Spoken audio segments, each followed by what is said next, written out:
Okay, and a transcript is started. Thanks. Great. Thank you, everyone, for joining us. This is, I believe, our fifth seminar in this series on Globalization 2.0 and the position of North America in the changing world economy. Today, we're going to be hearing from two absolutely first-rate speakers around questions of workforce development and cooperation in education in our region. And I'm particularly excited about today's talk because when we talk about supply chains, we're often talking about moving goods back and forth and producing goods together.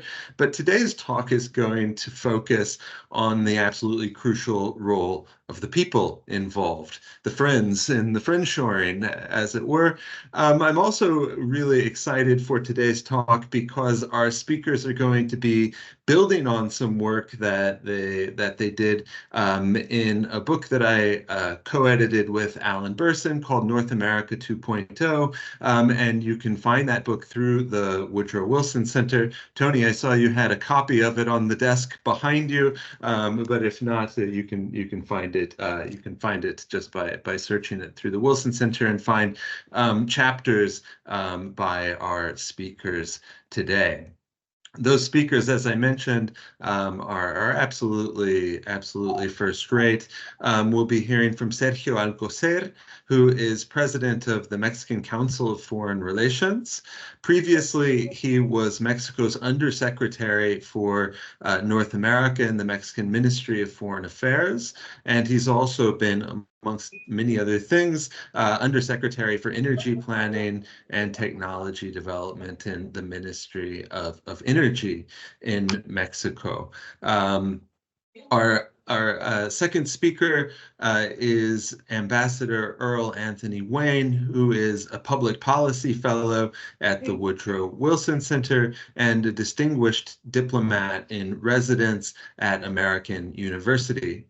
Ambassador Wayne is a career ambassador with posts including being U.S. Ambassador to Mexico from 2011 to 2015, Assistant Secretary of State for Economic and Business Affairs, and a host of other distinguished diplomatic positions in the U.S. State Department. He has been confirmed by the U.S. Senate as Career Ambassador, the highest rank in the U.S. Foreign Service, and he has been at Wilson Center and elsewhere been deeply involved in the last few years in projects on promoting North American cooperation and emphasizing the role and importance of North America to the United States, including engagement on the U.S.-Mexico-Canada agreement at the Woodrow Wilson Center. With that insufficient introduction, I'll turn things over to our speakers who are going to give us a tour of the landscape and I think some provocative and innovative proposals for the importance of workforce development and cooperation in education in North America. Thank you so much. Tony, Sergio, the floor is yours. Sergio. Thank you very much. So I will start talking about education, collaboration and cooperation, and then Tony will talk about workforce development because these two topics are intertwined. But first of all, thank you very much for inviting me to participate in this event. And of course, it's a pleasure for me to be with you and with my friend, Ambassador Tony Wayne, who is sort of my accomplice in many of the things that we worked together while he was your ambassador to Mexico, and I was working in the Ministry of Foreign Affairs here in Mexico City. So let me talk about collaboration in North America, and I have to, of course, provide some thank you to Mr. Fernando Leon, Taylor Agme, and Santa Ono, who worked together along myself in developing this report, this chapter in the book that Tom just presented to you. The basic concept behind higher education collaboration is that in order to ensure North America to be increasingly competitive in a global economy and also expanding the regional agenda, higher education, research, and innovation activities should be included in the discussion. We need to recognize that NAFTA was not a vehicle for further collaboration or cooperation on higher education. And this was that because the NAFTA was not designed to improve the competitiveness through higher education. It was designed to open markets and to increase the trade among the three countries in North America. So we do think that higher education needs to take a very prominent role in the area of regional cooperation and also as a driver for future North American integration. And I just want to express the importance of integration. Of course, we are three nations that we have two of them, you and Canada, of course, the same language, different from Mexico. But we share common values, and this is something that we need to maintain as our core idea of fostering the North American integration. So in that regard, international experiences, developing shared regional experience, enhanced regional education, research, and innovation capacities should be a priority for the three countries. Now, what has happened in the past? Let's say from 1993 to 2013, we developed an inventory of existing resources and partnerships. Eventually, there was what we call the Vancouver Communique that pointed to the need for a trilateral mechanism in order to improve and increase the collaboration in the realm of higher education. Then, as a consequence of this communique, the Consortium for North American Higher Education Collaboration, CONAHEC, was established.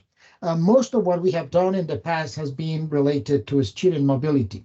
For example, from 1995 to 2004, the program in Mexico, United States, and Canada supported 78 consortia involving 512 institutions. And during that period, the mobility rose to over 1,150 students from the three countries that moved from Mexico to the US to Canada, Canada to the US, Canada to Mexico. And so we had the pleasure of having those students in our countries.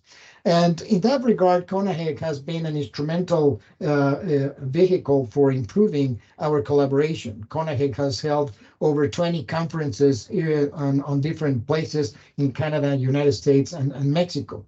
But one of the things that we need to understand is why is that student mobility still has not been as large as you have seen in other parts of the world, for example, in Europe. First of all, the cooperation has been limited by the existence of divergent systems and administrative approaches. For example, in Mexico, our Ministry of Public Education is the main authority in a very highly centralized system, whereas in the US and Canada, the states, provinces, and institutions themselves tend to operate quite independently. So in that regard, although we have significant improvements in the terms of numbers, we're still sort of limited because of the architecture that we have among the three countries. We have had numerous conversations regarding regional recognition of professional credentials and in order to sort of harmonize the agency that accredit the studies in our countries, but still we have had very few visible results. And the other explanation that we can claim that hinders the student mobility has to do with inadequate cooperation between higher education institutions and other stakeholders. That's particularly the case, the involvement of the business and industry that has limited mostly to a few trilateral grants aimed at making internship placements. And this is critical, and Tony Wayne will talk about why it's so important the private sector to be involved in workforce developments. So let me just provide you some numbers of where we are.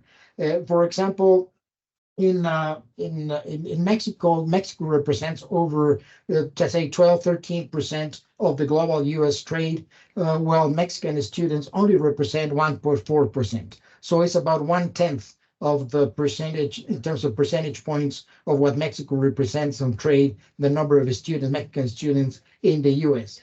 Whereas, for example, Canada, which represents a little bit less in terms of the trade to the United States, has doubled the number of students attending American universities. In the Obama administration, a program called the 100,000 Strong of the Americas was implemented, aimed at increasing the participation of international foundations and companies in order to grant resources to bring students from different countries in Latin America to the U.S. and also to have U.S. students traveling to other countries. The top 5 countries in that regard were Mexico, Colombia, Brazil, Argentina, and Peru. And certainly Mexico took over because of the large collaboration that we have had in the past. And there were several foundations and companies that were involved, such as ExxonMobil, Santander, Coca-Cola, MetLife, Sempra Energy, Televisa, and Chevron. In the year 2014, Ambassador Wayne and myself had the privilege of working in the design and launching the bilateral forum higher education, research, and innovation with the idea of expanding opportunities for educational exchanges, scientific research partnerships, and cross-border innovation to help both countries develop a 21st century workforce for mutual economic prosperity and sustainable social development. That's the motto of the bilateral forum of higher education, FOBESI. In this, we identify 4 key pillars: academic mobility, language acquisition, workforce development, and joint research and innovation. Along those lines, the Mexican government designed their own 1,000 strong program that we called Proyecta 100,000 or Proyecta 100,000, with the idea of having 100,000 Mexican students visiting the U.S. one at a time or only one time, and of course something that we couldn't achieve because some financial constraints. But the idea was to really expand our collaboration between our countries. And I think one important thing that we achieved at the time was the interest of both Presidents Barack Obama and Peña Nieto of really raising the higher education collaboration at the forefront of the agenda between our 2 countries. We had very different measures for success. For example, over 100 memoranda of understanding were signed. We have more than the 100,000 Mexicans, but not at one time, but over 5 years. We have, for example, the University of Texas system, in which Texas A&M is part of, signed an agreement with the Mexican Council of Science and Technology, similar to your National Science Foundation, called Context. So to have projects that will support economical development and welfare of Mexico and Texas. It also included graduate fellowships as a part of the project. Another flagship program was or relation was that from the Association of Pacific Land Grant Universities, in where over 250 universities from the US, Canada, and Mexico had been participating and working together in order to find ways for developing the workforce that we need. So where we are right now, based on the USMCA, we are claiming that we need a common agenda in the future of higher education in North America. So based on analysis and priorities that based on previous experiences, I think we need well-rounded graduates equipped with the skills required by business and industry. And that's why it's so important that business and industry should participate, capable of performing within their own country, as well as in any other 2 countries, developing their own skills proficiently. So we need, as one renowned expert has claimed, we need to create globally minded and internationally able, but locally engaged citizens. In this regard, in the paper that you can see in the book that Tom presented, we have 5 proposals or 5 recommendations. The first one is to convene an initial North American higher education summit that eventually can become a recurring periodic summit. The idea is to bring key organizations in the conversations from the 3 countries. For example, Universities Canada and U15 from Canada, APLU, AAU, ACE, and so in the United States, and the similar institutions in Mexico, and NUYES and FIMTES from public and private universities, and also bring local or regional institutions like, for example, the Texas International Education Consortium to the table in order to discuss, for example, diversity and inclusion, innovation and the knowledge economy, collaboration and global competitiveness, quality of education, health and well-being, impact, sustainability, shared curricula, student mobility, and workforce development. Of course, student mobility has to be at the forefront of the agenda because this is where we have the larger of the experiences. But now we should explore some other opportunities, short-term options, for example, like e-mobility, internationalization at home, internships on service learning. But we need to connect these with businesses and industries so that along with professors, we have a much deep impact on the proficiency of these students. We also need to explore short-term value-added options that should include, for example, badges and certificates that could be interchangeable and recognized in the region. That means that we need to have a much broader discussion, including those agencies that accredit these certificates and these badges in order to be recognized among the three countries. And why not talk about double and triple degrees so that we can interchange our professionals within the region.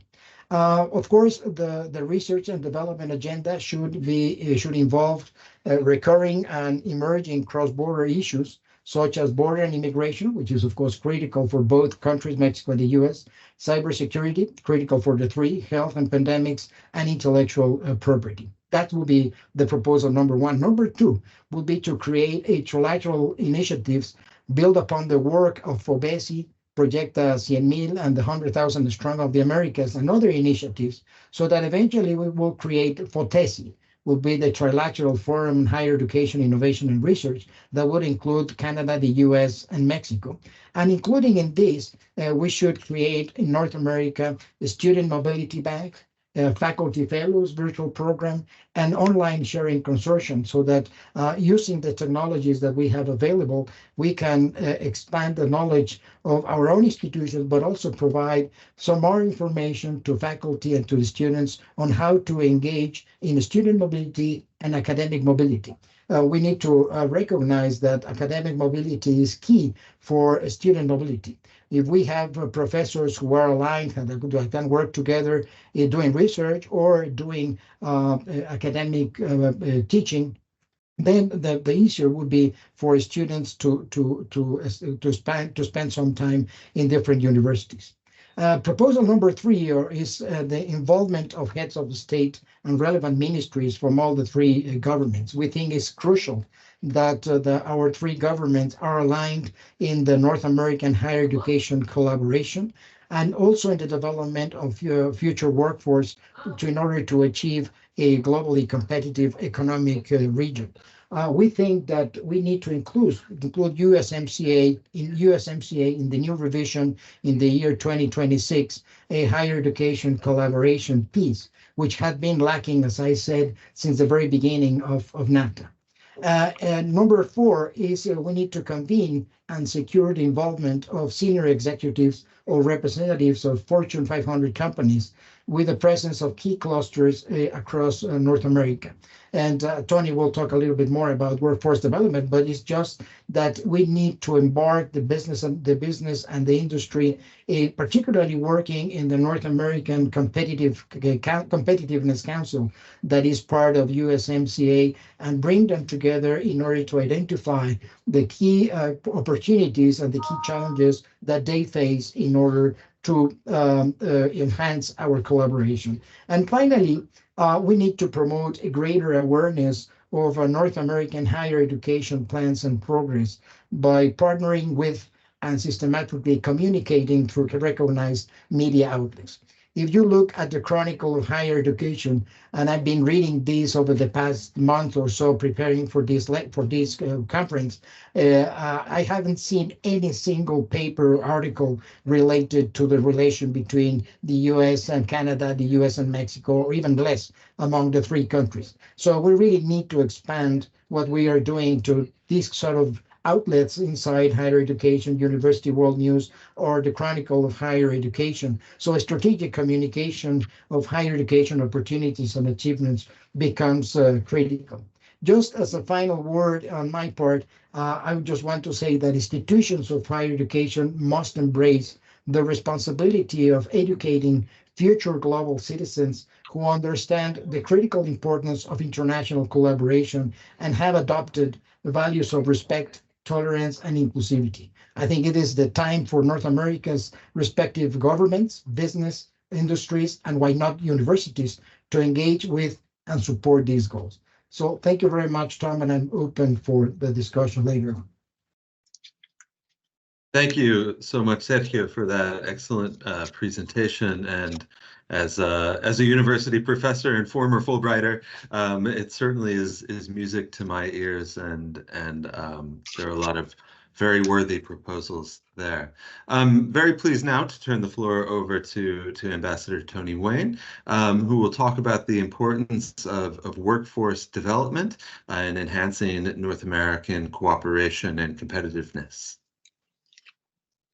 Thank you very much, Tom. Good to be with everybody. Thank you, Sergio.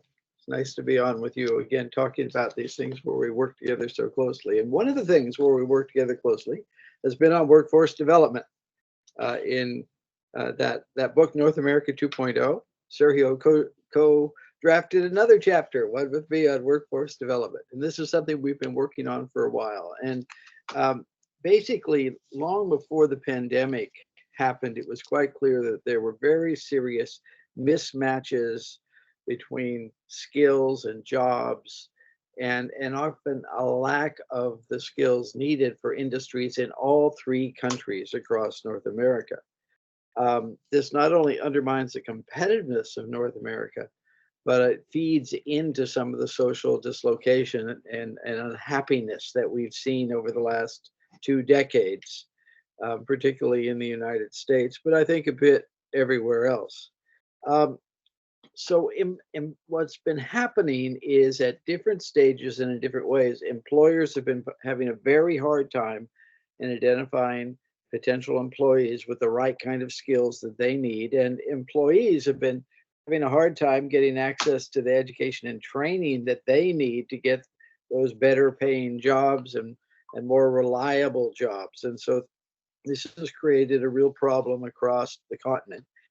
And in part because the continent has become increasingly interconnected on the trade and investment and economic front, it's really important that the workers in all three countries have better access to the skills that they need, and that the companies have better access to the skilled workers that they need.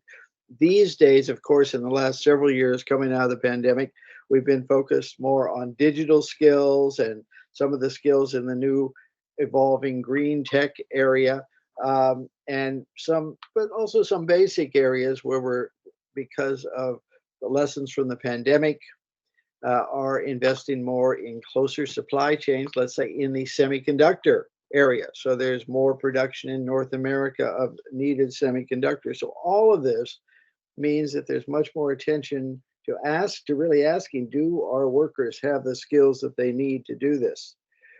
Fortunately, there has been additional attention brought to this subject in recent years with the beginning of USMCA, the US-Mexico-Canada agreement, which happens to have different names in Canada and Mexico.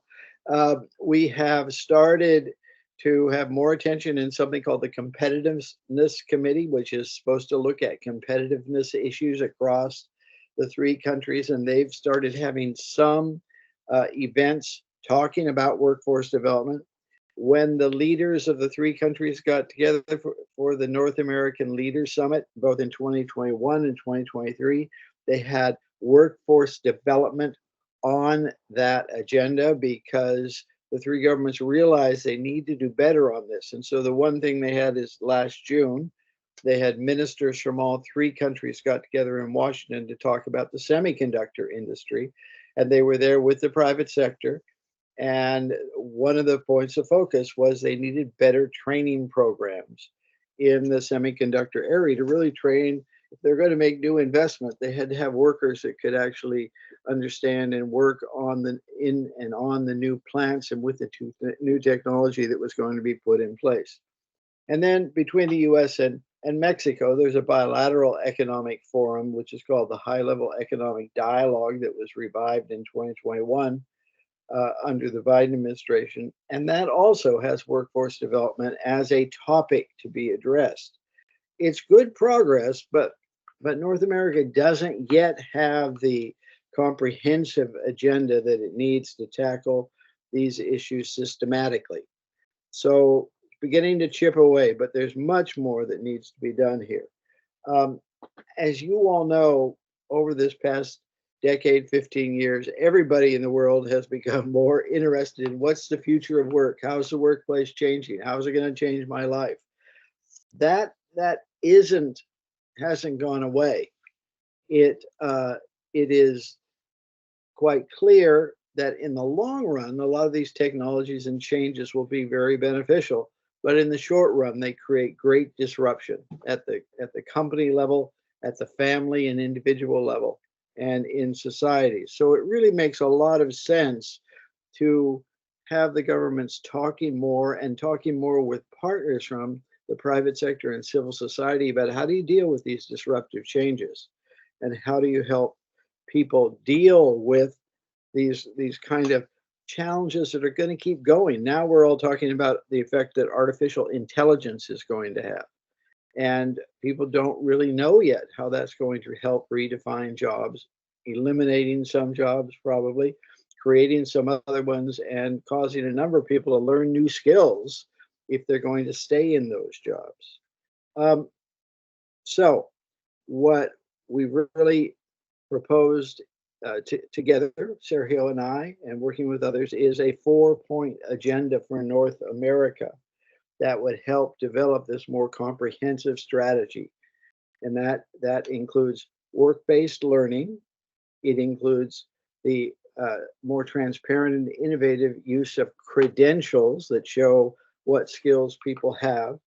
It talks about much better collection and availability and transparency of data on the kind of jobs being created, the kind of jobs being eliminated, where those jobs are, and having the 3 countries actually create that kind of data in a mutually understandable way. And then finally, it's about having spaces where you can talk about best practices and major challenges and try to assess what's working and not working.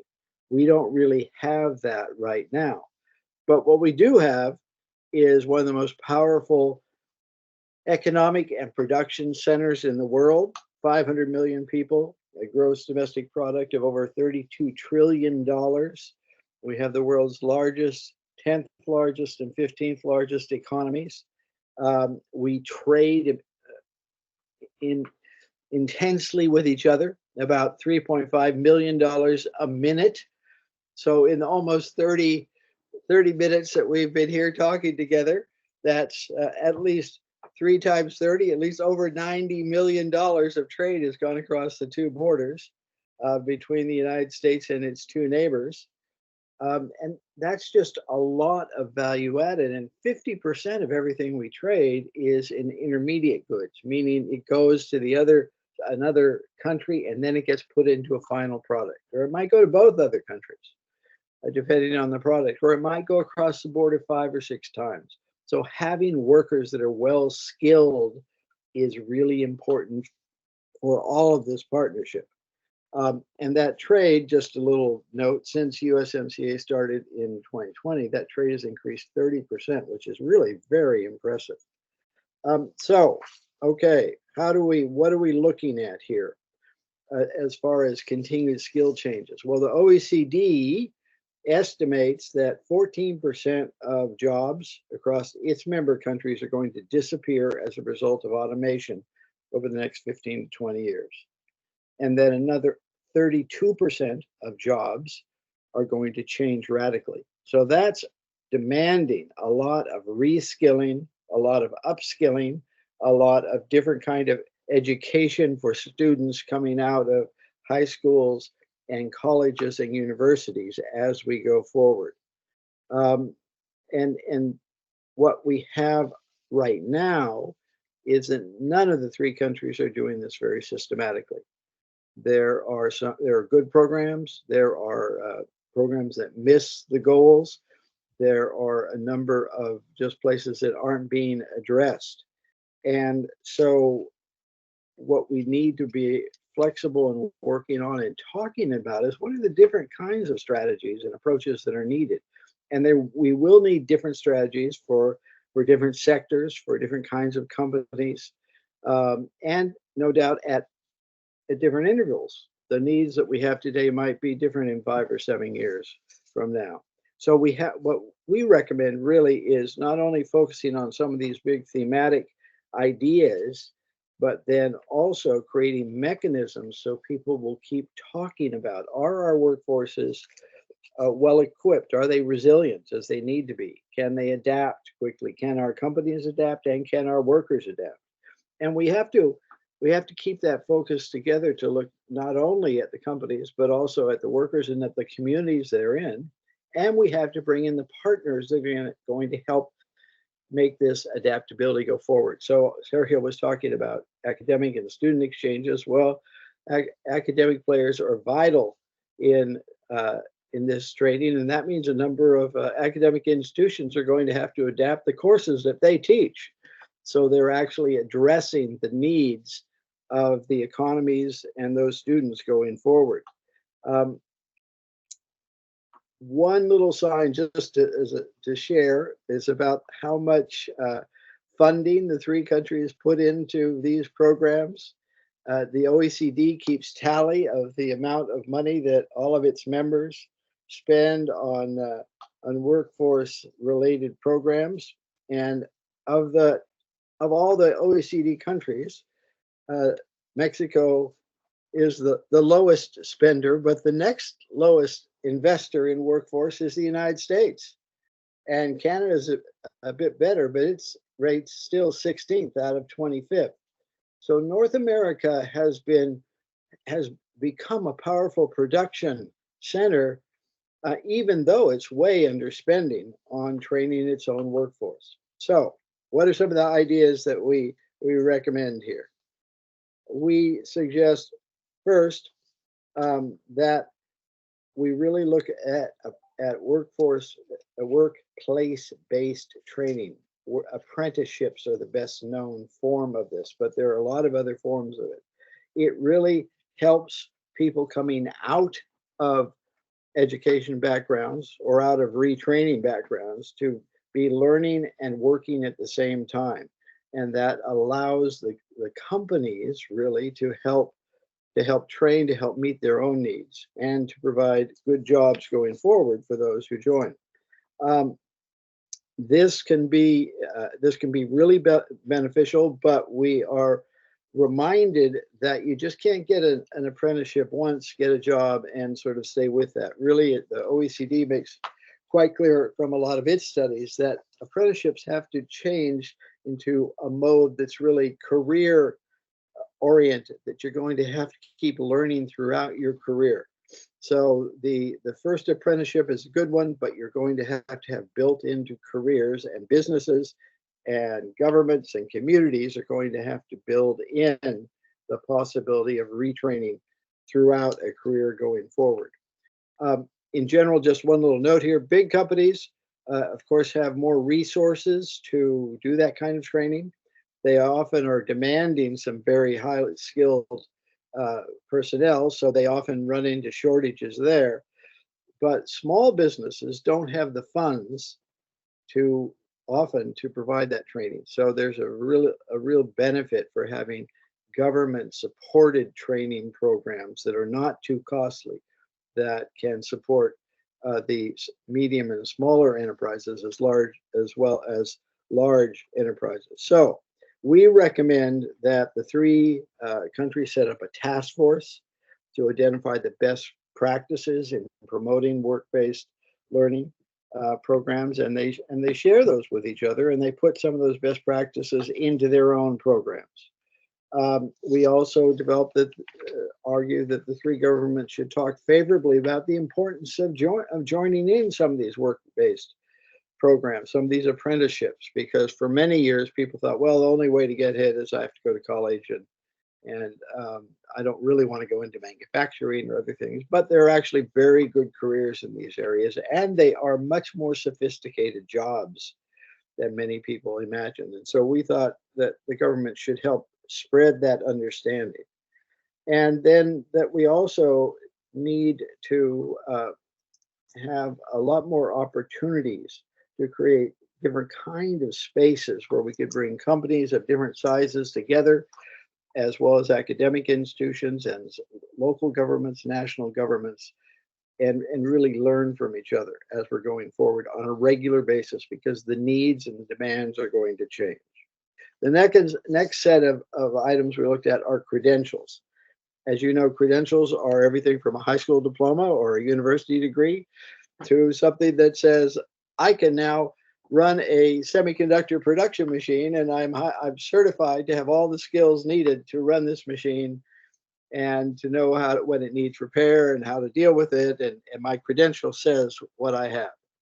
The idea is to move to a system where you can have transparency, you can collect credentials, stackability, add them to each other, and that these will be widely available and recognized. That's not the case right now.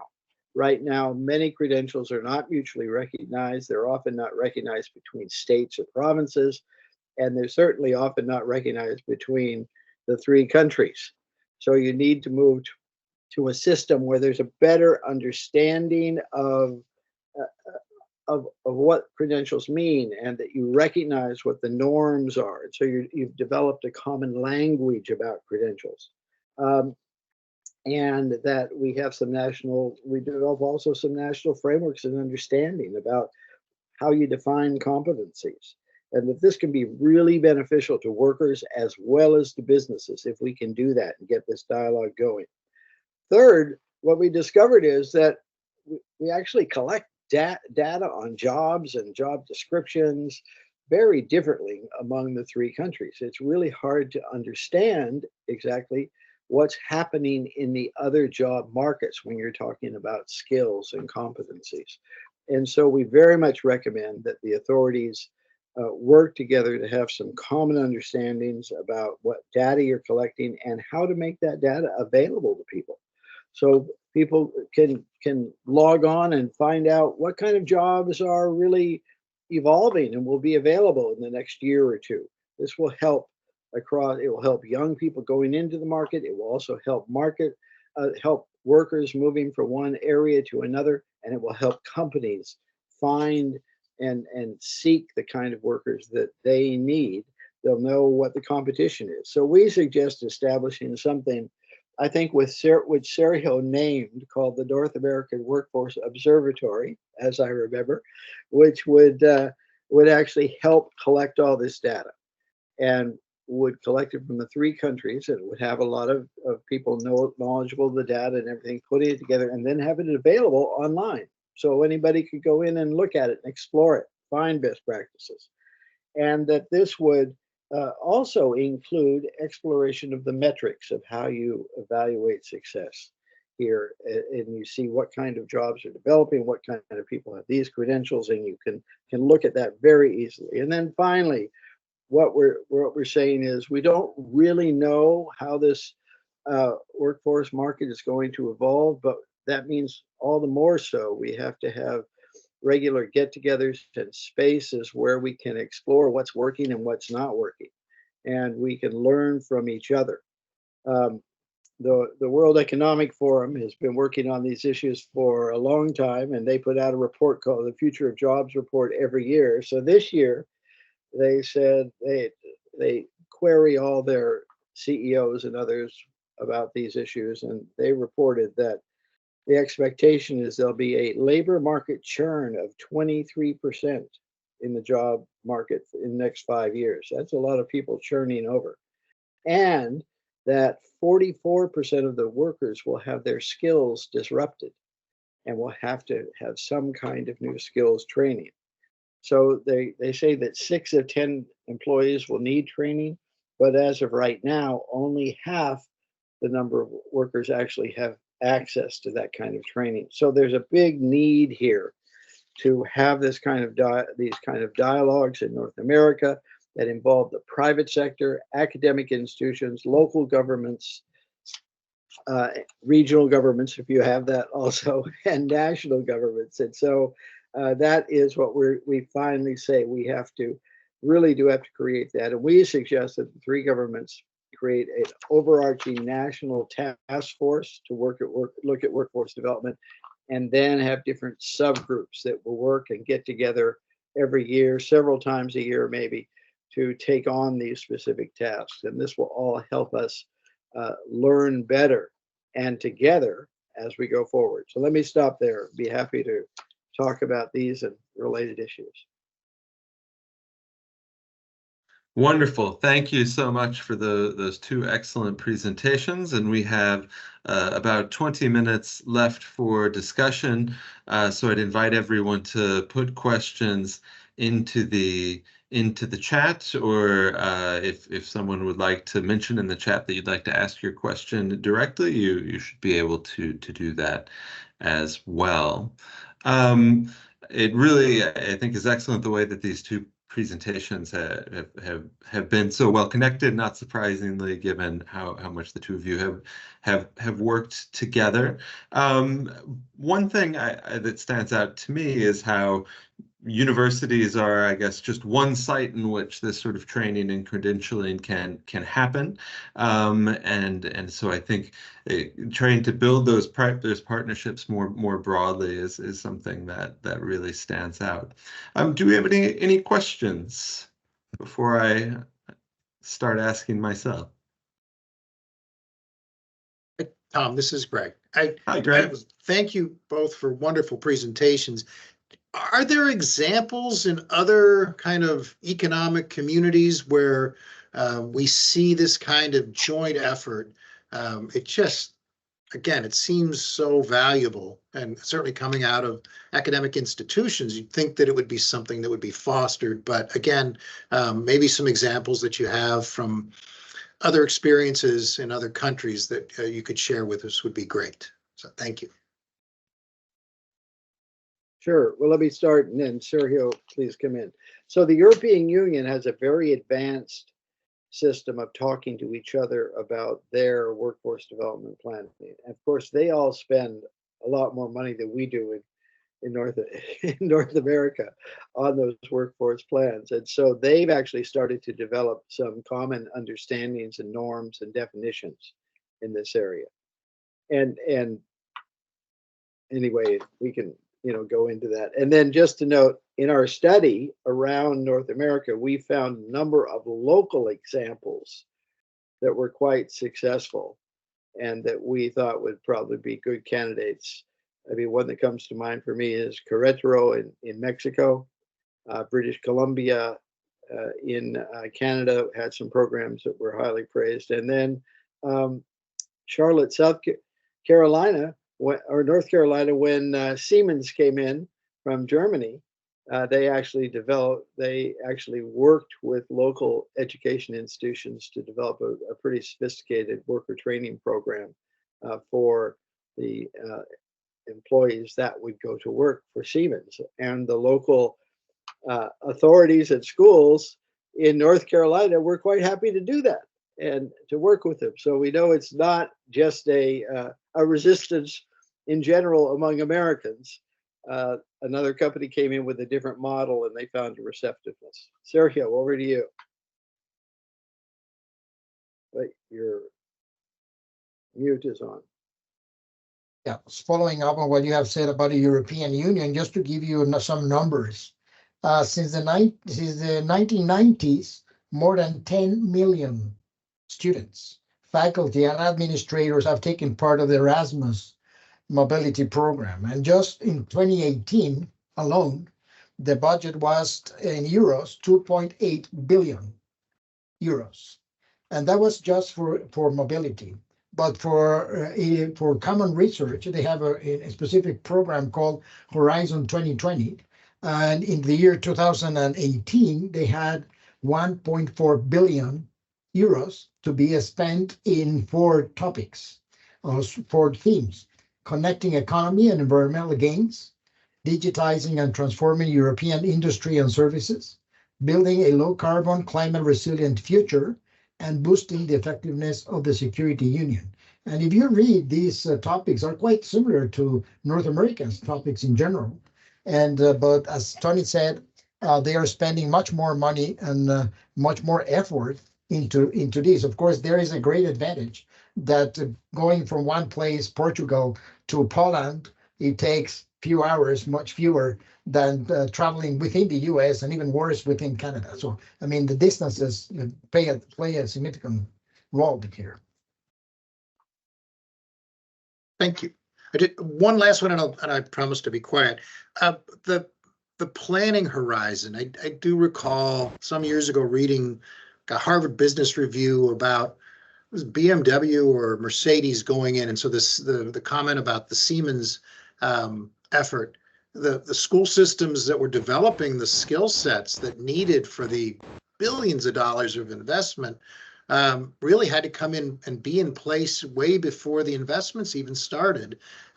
Is there some discussion about that capacity to sustain these efforts across administrations and across the changes over time? So any thoughts there?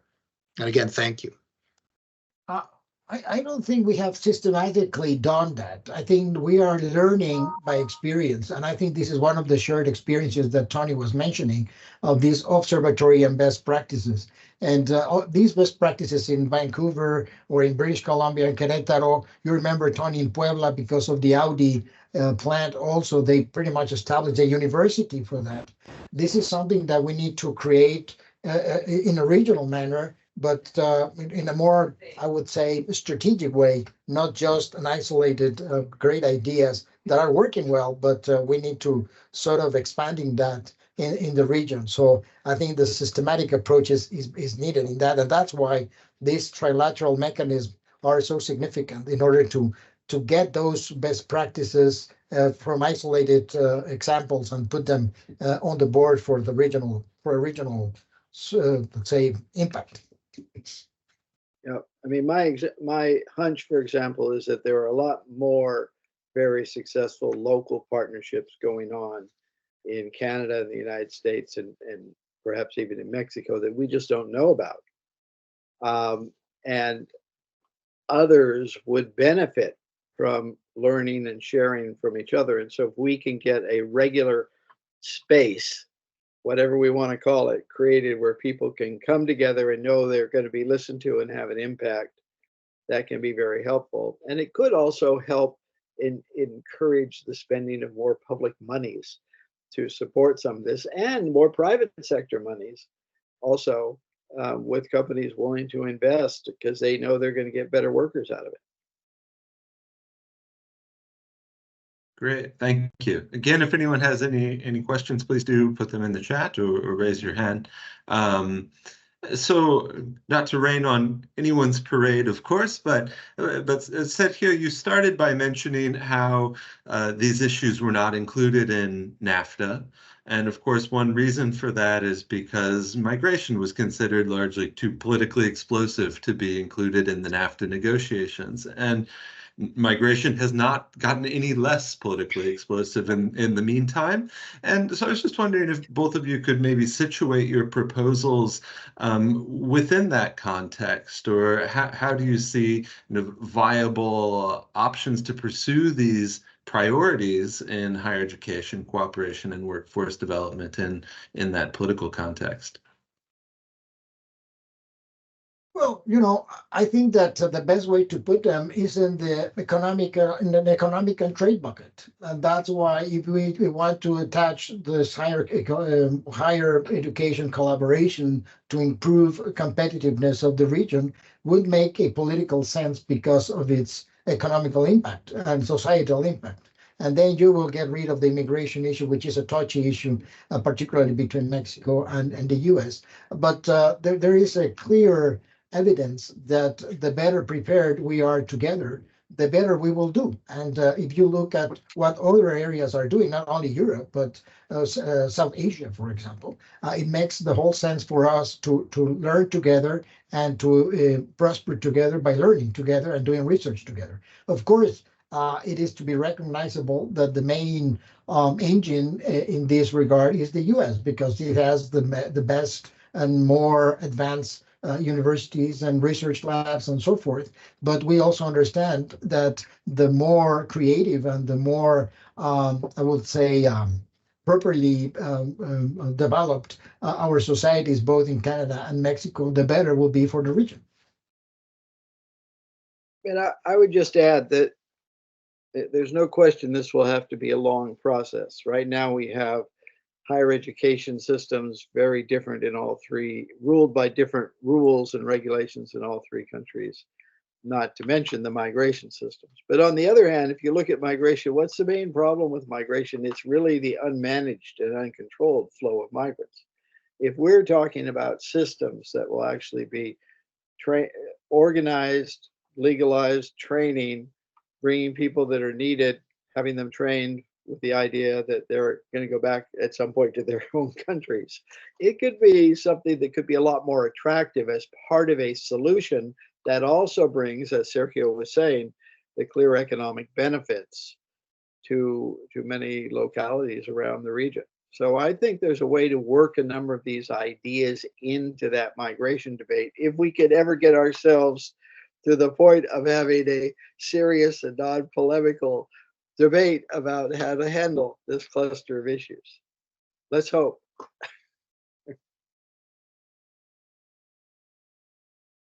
Great. Well, thank you very much. I guess I'll give you each an opportunity to say any closing words if you'd like. Sergio? Me? Okay. Well, again, thank you very much for Tom and Greg and all the team in Texas A&M University. I forgot to say I'm a Longhorn, so I mean just for the sake of it. But anyway, so no, I think it's a great opportunity to talk about these issues, but I think it's very significant that we maintain these dialogue, particularly between scholarship or universities and academic centers, because if we don't move this topic, it's going to be very difficult for our leaders to actually grasp the importance of this. So the more that we can talk about these issues and convince ourselves and convince our representatives of the importance of this, the better chances we will have for this to actually come up into the priorities among the three countries. So thank you very much for the opportunity, and I'm very happy to be with you. Thank you. Well, I'll have to start by saying, well, I'm a golden bear, so that's even worse. That's those left of center progressives on the West Coast. But in any case, I think that Sergio is right on this. One of the challenges of this cluster of issues is it's very complex because there are a lot of people that play roles, and you have to involve a lot of different people at the local, at the state, at the federal level to make progress. But out of that dialogue among these many parties, you can get a lot of progress made. It's hard to do, but it's worth the effort. And so I'm very thankful for all of you for organizing this kind of a discussion.